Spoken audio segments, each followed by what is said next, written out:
Guess is they go 0-4, maybe they go 1-3. Haslam's going to come down on Sunday, October 5th, and he says, I want Shedeur to play against Minnesota. And the staff's going to say, we're in London, it's rough. Just give us one more week. We don't want Shedeur having to go overseas. It's a big ask. And so they stave off the owner for a week. Flacco loses that game. I believe Shedeur starts Sunday, October 12th. I'll keep saying it.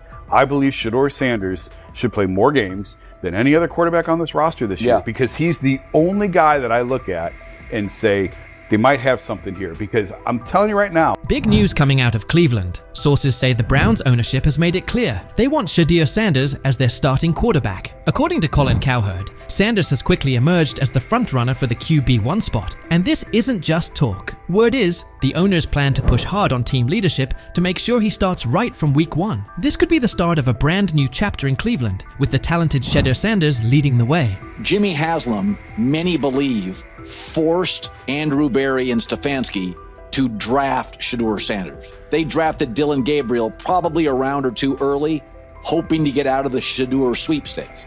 So the question is, at some point, Haslam's going to come down and say, play Shedeur Sanders. Colin Cowherd also dropped some inside info about what's going on behind the scenes. It turns out it's not just the front office pushing for the switch. Browns owner Jimmy Haslam has been a major driving force in this decision. Cowherd shared that Haslam actually stepped in and pressured head coach Kevin Stefanski to go with Shedeur Sanders, even though Stefanski wasn't initially on board. In fact, Stefanski reportedly tried to stop it from happening by drafting quarterback Dylan Gabriel in the 3rd round, just 2 picks ahead of Sanders. But now, Haslam is once again inserting himself into the mix, pushing Stefanski and the coaching staff to start Shedeur right out of the gate. The pressure is building, and it's starting to look like Shedeur could be taking over the reins sooner than anyone expected. Still, Cowherd pointed out that despite the owner's strong push, the coaching staff and front office remain hesitant to throw Sanders in immediately. They're apparently exploring ways to ease him into the starting role rather than rushing him onto the field. But Cowherd made it clear, this move feels inevitable. The Browns' ownership is all in on Shedeur, believing he's the future of the franchise and the key to turning the team into a serious title contender. Cowherd also brought up something interesting. It's not just about what Shedeur can do on the field. The ownership sees an opportunity to make headlines. Starting Shedeur would generate serious buzz, and that seems to be part of the plan. Cowherd referenced past situations with Baker Mayfield and Deshaun Watson, where ownership gave their full backing even when the coaching staff had reservations. Now, it's Shedeur who's in the spotlight, and the Browns owners are betting big on his star power to bring both wins and national attention to Cleveland. But if you believe, and many do, that the owner, he's the one that wanted Manziel, he's the one that did Deshaun Watson, he's the one that wanted Baker Mayfield. This is an ownership group that likes headlines at quarterbacks. Shedeur's a headline. Dylan Gabriel's not. I mean, look, we're paying attention to the Cleveland Browns. Cleveland Browns GM Andrew Berry also shared his thoughts on the matter, making it clear that the team didn't bring in Shedeur Sanders just to have him ride the bench. In a recent statement, Berry stressed that Sanders was drafted with the intention of competing for the starting quarterback job. He pointed out that Shedeur has both the skill and determination to go head-to-head with the current QBs on the roster and make a strong case to be the #1 option. Shedeur, we talk oftentimes about quarterback being the most important position in the sport. We obviously spent a lot of time with Shedeur throughout the process. He's highly accurate, can play well from the pocket.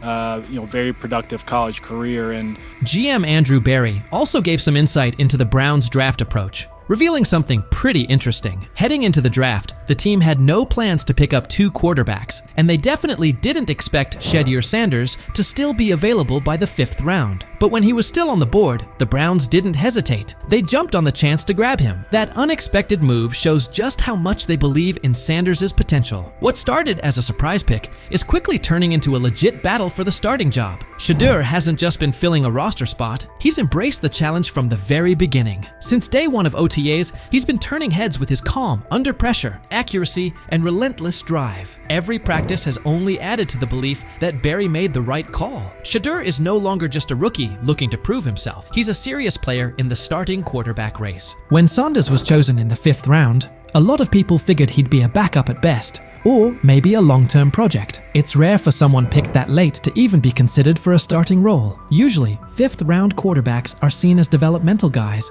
who need time before they're ready to contribute. But Shedeur is flipping that script. Instead of quietly learning behind the scenes, Sanders is making a clear impact during OTAS. He's confidently leading huddles, staying composed in high-pressure moments, and impressing the coaching staff with his smart decision-making. It's obvious now, he didn't come in just to watch and learn. He came to compete. His performance has changed the conversation, and he's now firmly in the mix for the starting job. What looked like a low-key draft pick at first is starting to look like a bold move with real upside. The buzz around Shedeur Sanders is growing fast, and he's become one of the most talked about players in Cleveland this offseason. You're drafted in the 4th round or later, you're instantly running with the 2s. More often than not, even the 3rd round or later, you're more likely running with the 2s.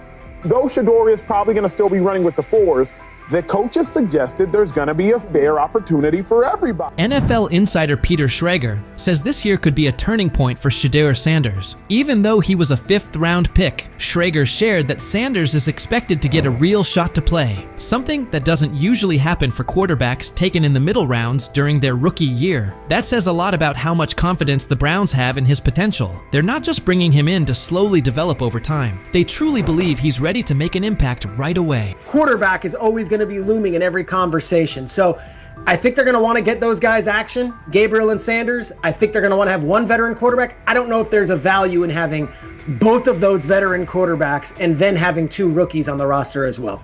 Fans are fired up as they look ahead to the upcoming open training sessions, where they'll finally get a chance to see the Cleveland Browns hit the field. And there's one name on everyone's lips, Shedeur Sanders. With ownership fully backing him, Browns fans are feeling more hopeful than ever, especially after landing one of the most exciting quarterback prospects the league has seen in a while. Shedeur has quickly won over the fan base, and the hype around him is real. No matter the age, fans across Cleveland are eager to watch him showcase his skills up close. There's a real buzz in the air. And with the front office pushing for him to lead the franchise, this year's training camp is shaping up to be one of the most anticipated in recent memory. Fans are ready to show up in full force to see Shedeur put on a show. This moment is something Shedeur has been grinding for. He's been locked in through OTAs and minicamps, even during times when things didn't quite go his way. He hasn't always gotten the number of reps he wanted, but he's kept his focus on the bigger picture. As Shedeur put it, you have to understand your situation. Whether you're getting those reps or not, it's all about how you respond. That attitude has fueled his work ethic. While others may have let those setbacks slow them down, Shedeur used it as motivation to keep pushing forward. He stayed locked in, kept putting in the work,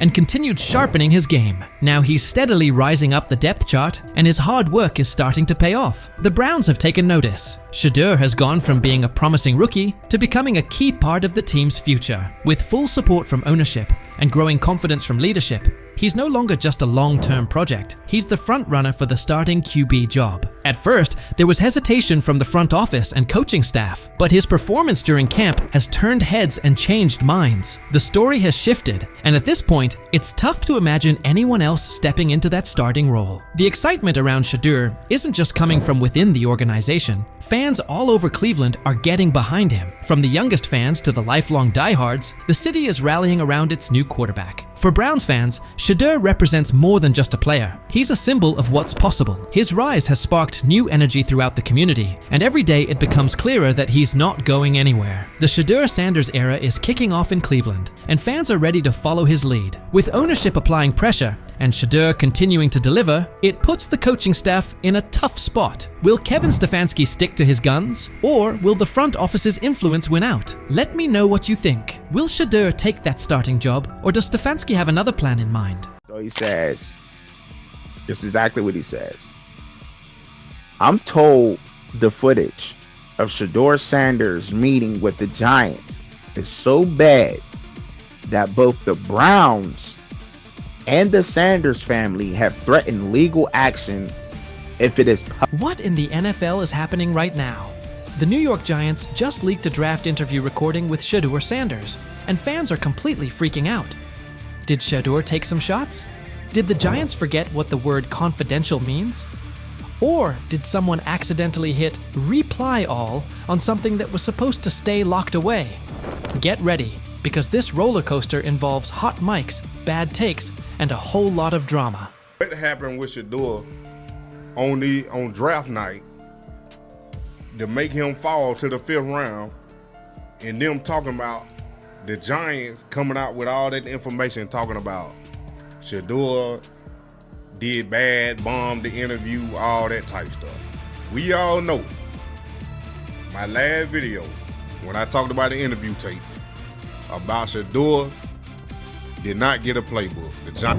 The NY Giants, in true Stonewall fashion, dropped a carefully trimmed clip from their highly sought-after interview with Shedeur Sanders, then quickly locked everything else away like it was top-secret intel.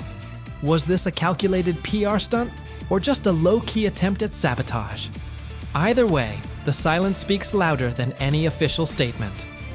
Fans aren't buying this half-baked version of transparency, and they're definitely not ready to just bench him and move on. Instead, they're demanding answers, calling out the organization for what feels like a planned smear job. One thing's for sure, the hate is loud, but Shedeur's supporters are even louder. There was another team that he sat down with. What do you mean it didn't go well after that? So, he was pissed that they did that to him. They did that to him. He counter-confronted the them. same thing they do to every other quarterback prospect. They did that to him. They slide in a mistake to see if you catch it. Right. And so because you're the quarterback. But he didn't take it as a correction. He took it as like he got pissed off. Yeah, and it's like so here's another one. So another one was, he throws a bad interception, and it was a deep throw early in the game, and he comes back and they go in the meeting, they show the interception. Let's just call it like it is. The Giants have perfected the tease. They've basically turned "we've got more, but we're not sharing it" into a comedy act, and the joke's on them. It's like they're standing center stage, booing themselves. Oh, you want more? Too bad. We're guarding it like Grandma's secret lasagna recipe. Congrats, Giants. You've officially become the talk of TikTok, X, and even Aunt Barbara's Facebook. Yep, the holy trinity of online outrage. This whole thing screams drama, screams petty, and definitely screams PR disaster in a fitted cap. Just release the full tape before fans start pulling up to headquarters with pitchforks. And popcorn. GM is getting fired. The GM, who is that nigga that Jaden Daniels.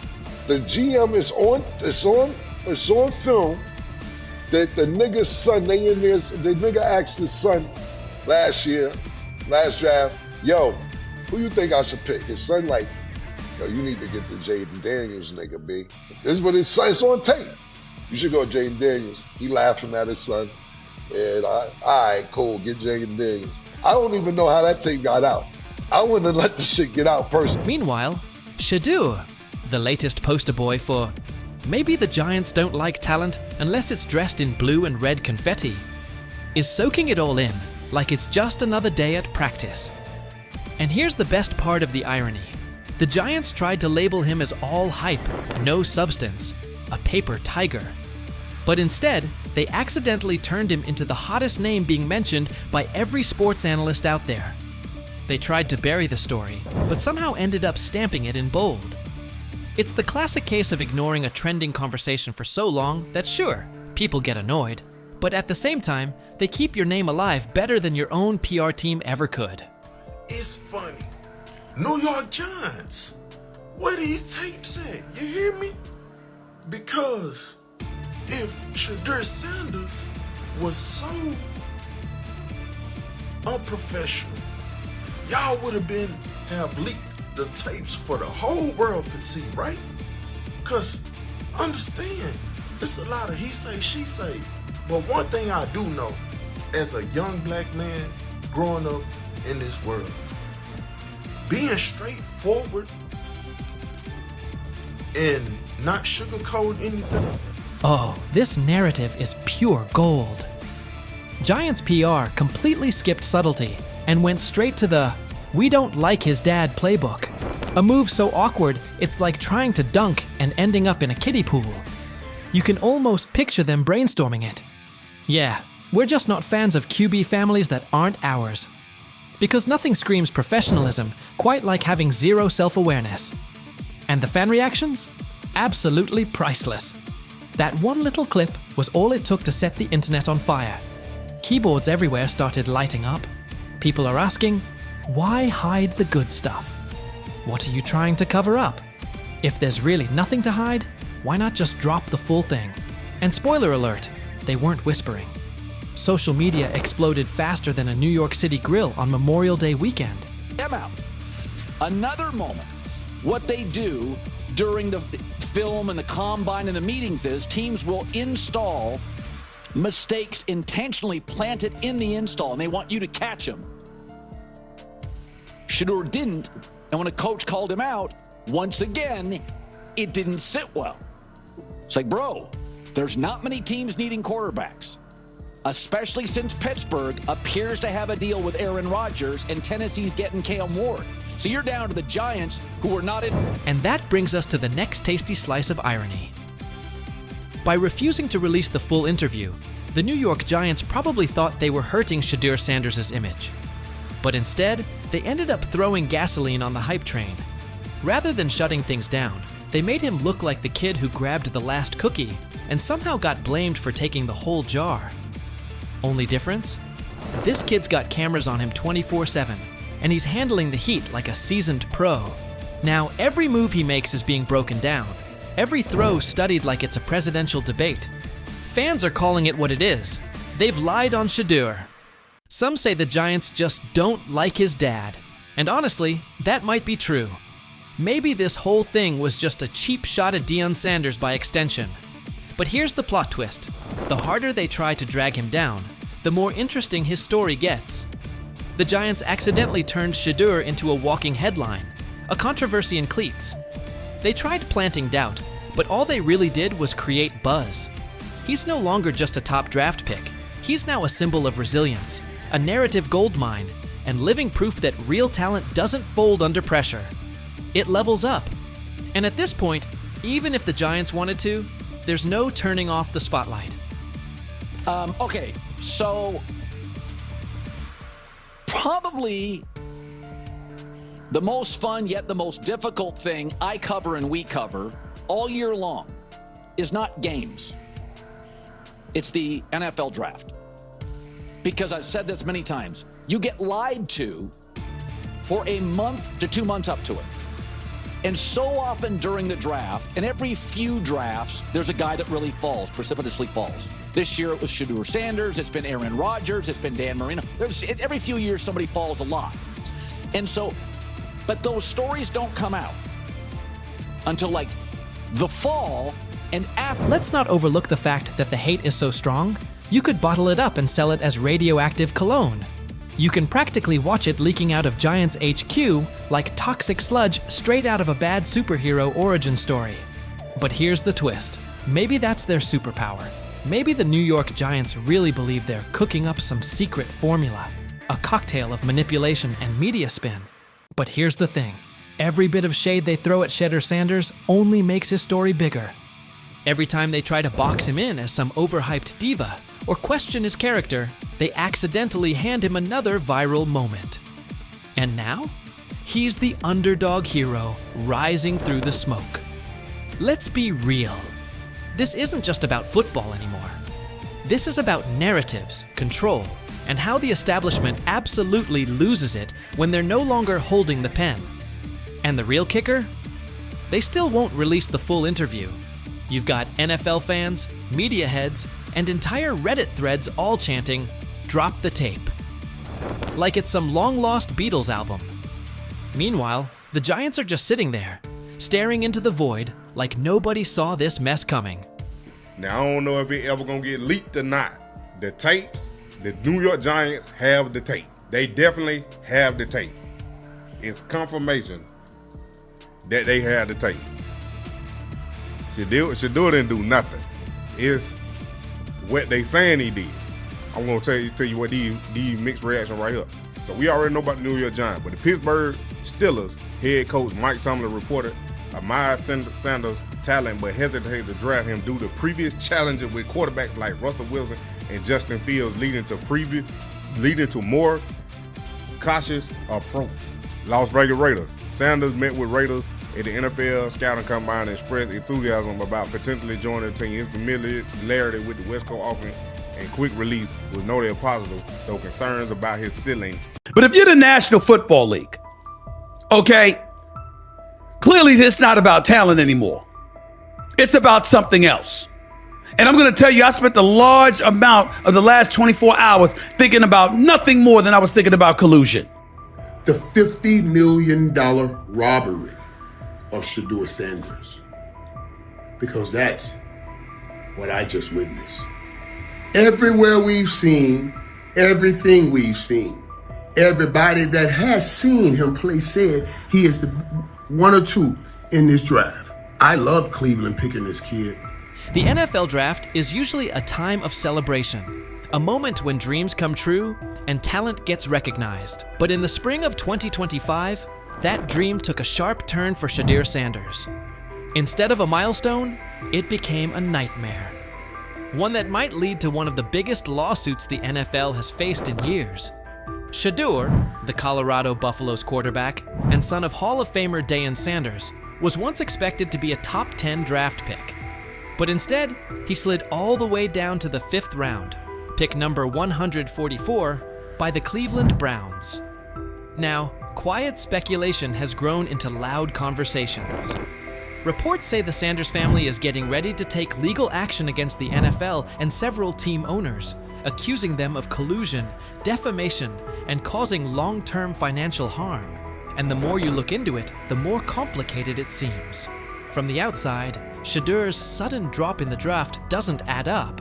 What we're looking at is a convergence of a lot of history falling into one weekend. There's a history of the NFL and their ideas about protecting the shield and what they feel like. There's histories of the Sanders, history of the quarterback, which makes this really complicated and pretty much impossible to find one specific answer about why Sanders fell. He was probably already a fringe first-round pick, so some of the mock drafts were wrong. There's probably some owners out there who wanted to humble him and Sanders, and then there's just the talent that was there. So I'm not, it's okay, I think, to say we don't know what the specific answer is. What I do know, though, and I know it's maybe a little bit of a tangent, but I feel like it's important to say, I want to say this to folks on the internet and folks who are paying attention. This is not the Colin Kaepernick situation. This is important to know. Colin Kaepernick was absolutely blackballed from the league for standing up for folks' rights. This is not what Shedeur Sanders went to. He was embarrassed for 48 hours in the draft, and he ended up going to a Browns team where he still could possibly be a starter on that team because they managed to have half of Wu-Tang Clan's worth of bad quarterbacks, and he can still work his way up to a starter. So this is not the same situation. His career can still end up being okay. Shedeur Sanders led the entire NCAA in completion percentage with an impressive 74.1%, broke several school records, and was right at the center of what many called the most talked about college football storyline in the last 20 years. With months of hype suggesting he wouldn't fall past the early second round, the expectation was clear. But instead, he had to sit through 3 painfully long days. Then came pick number 144, a moment that quickly went viral for all the wrong reasons. The cameras at his private draft party cut away. The champagne never even got opened. The room went completely silent. Deion Sanders didn't hold back afterward. According to those close to him, he was furious, allegedly saying, "This league just blackballed my son." At first, it sounded like a heartbroken father speaking out, but not long after, the leak started. Because how in the hell does 32 teams in the National Football League pass on a quarterback that was universally recognized one of the top 3 quarterbacks in the country entering this draft, and 32 teams passed on him? Not once, not twice, not 3 times, but 4 different times they passed on him. How the hell does that happen? 4 rounds. It doesn't happen to a quarterback. We've never seen anything like this before. We've seen guys drop because of injuries. We've seen guys drop because of off-field issues, but we've never seen a quarterback projected to be a top 20 pick, universally recognized one of the top 3 quarterbacks in the draft, projected to be a first rounder, in all likelihood a safe bet of a late first rounder, and drop literally to the 5th round. We haven't seen anything like that. So a lot of times when you go to these combine meetings, teams give you things to challenge you. Teams will have a player's worst plays ready for him, and they'll show him his worst plays and say, "Hey, why don't you explain them?" And Shedeur apparently didn't take to it well. And at one point, one of the few teams that actually was interested in him said, "Well, what do you make of this really bad play?" And Shedeur said, "Maybe I'm not the guy for you. that's not the answer, another moment. What they do during the film and the combine and the meetings is teams will install mistakes intentionally planted in the install, and they want you to catch them.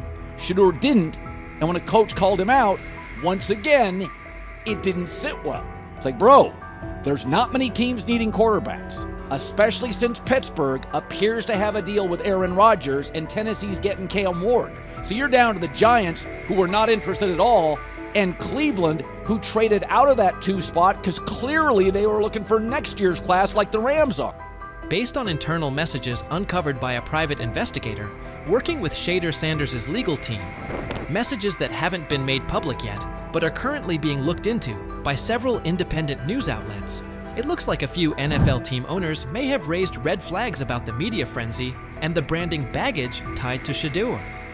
Even more concerning, there are reported claims that some team ownership groups were having behind-the-scenes talks, quietly advising each other to steer clear of drafting Shedeur unless they absolutely had no choice. People close to the Sanders camp say these private conversations even mentioned things Deion said back during Super Bowl week.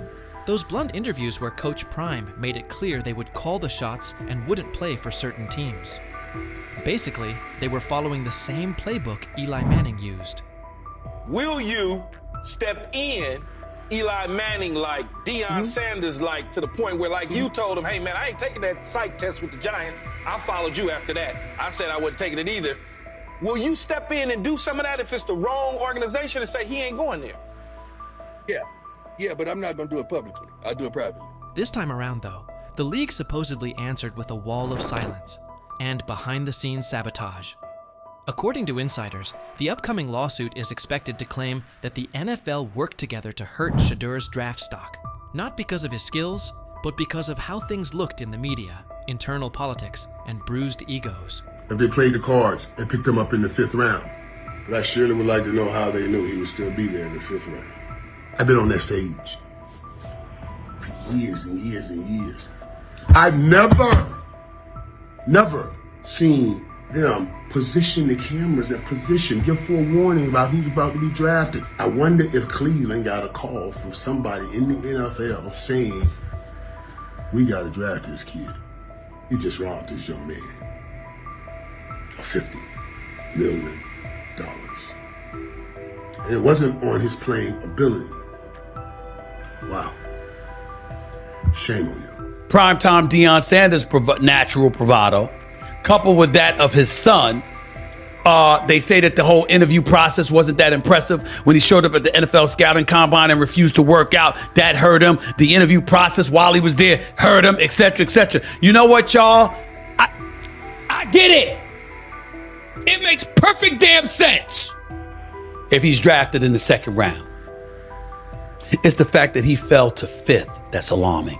After the draft, analysts on Fox Sports tried to make sense of the slide.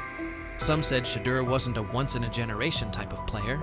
Others questioned his intangibles or pointed to the so-called baggage he brought with him. But instead of cooling things down, those comments only added fuel to the fire for Sanders' legal team. They're asking, how does a quarterback with a higher completion percentage than the #1 overall pick fall more than 130 spots? Why did draft experts rate him so highly, yet not one NFL GM publicly pushed back when he slid? From the Sanders camp's point of view, this wasn't just a case of a poor team fit. It looked more like a deliberate effort to send a clear message. Players don't get to control their future. That power belongs to the league. And nothing seemed to capture that message more clearly than Colin Cowherd's widely shared line: "Nobody wants a celebrity backup quarterback." According to sources, that quote is already being looked at closely by attorneys and has shown up in early versions of the legal filing. To them, it's more than just a jab. It's part of the case.